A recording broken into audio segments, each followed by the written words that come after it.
Thank you for watching and hope you will learn something new throughout this video. Before we start, click on button subscribe to help us produce more video like this in future. For this session, we will explain and discuss about structure and bonding in materials. All matter is made up of atoms. An atom is like a tiny solar system. In the center of the atom is the nucleus, which is a cluster of protons and neutrons. The protons have a positive electric charge while the neutrons are electrically neutral. The nucleus makes up almost all of an atom's mass or weight. Whirling at fantastic speeds around the nucleus are smaller and lighter particles called electrons, which have a negative electric charge. The atom is a basic unit of matter that consists of a dense central nucleus surrounded by a cloud of negatively charged electrons. The atomic nucleus contains a mix of positively charged protons and electrically neutral neutrons, except in the case of hydrogen, which is the only stable nuclide with no neutrons. The electrons of an atom are bound to the nucleus by the electromagnetic force. Likewise, a group of atoms can remain bound to each other, forming a molecule. Each chemical element is characterized by number of proton in the nucleus, or the atomic number.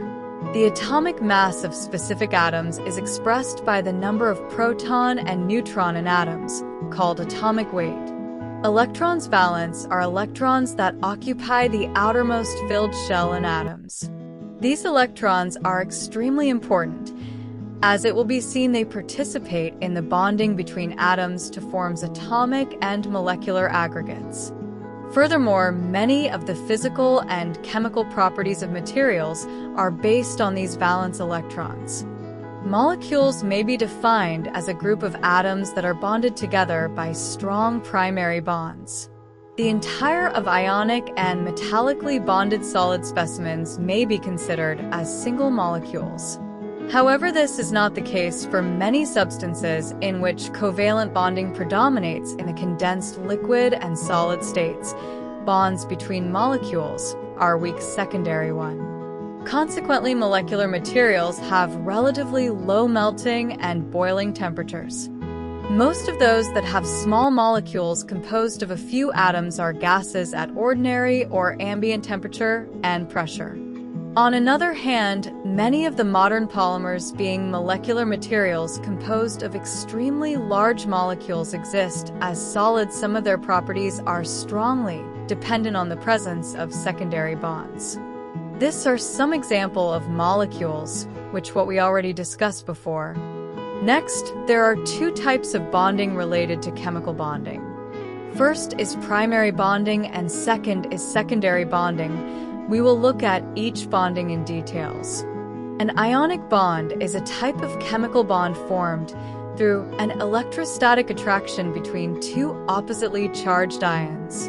Ionic bonds are formed due to the attraction between an atom that has lost one or more electron, known as a cation, and an atom that has gained one or more electrons, known as an anion. Usually, the cation is a metal atom and the anion is a nonmetal atom. It is always found in compounds that are composed of both metallic and nonmetallic elements. An atom of metallic element gives their valence electron to the nonmetallic atoms. Before we go further, we need to know some of elements in periodic table. This will make you easy to understand how the ionic bond can be formed using their group in periodic table.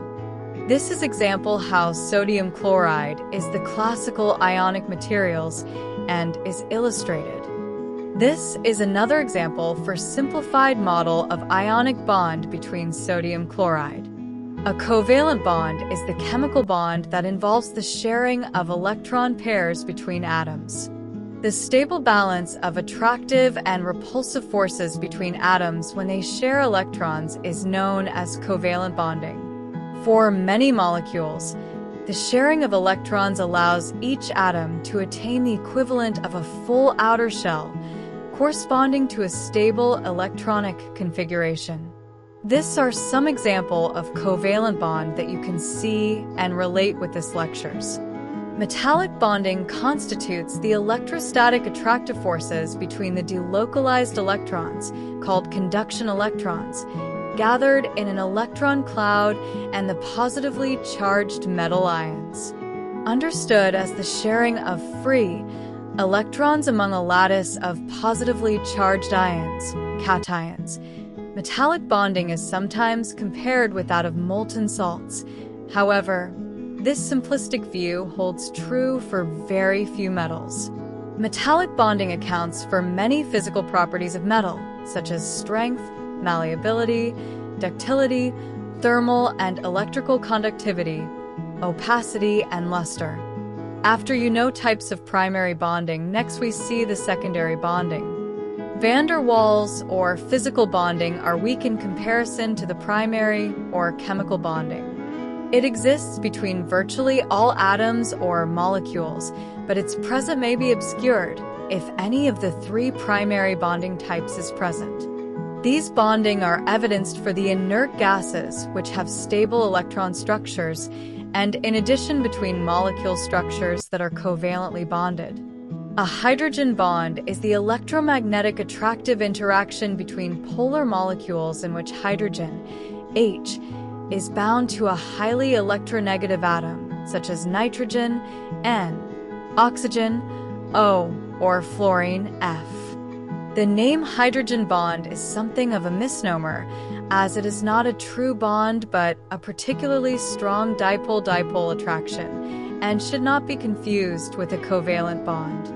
Now you understand the structures and bonding in materials. Next subtopic, we will discuss structures of solids material. See you in the next video. Don't forget to likes, comments, shares, and subscribe.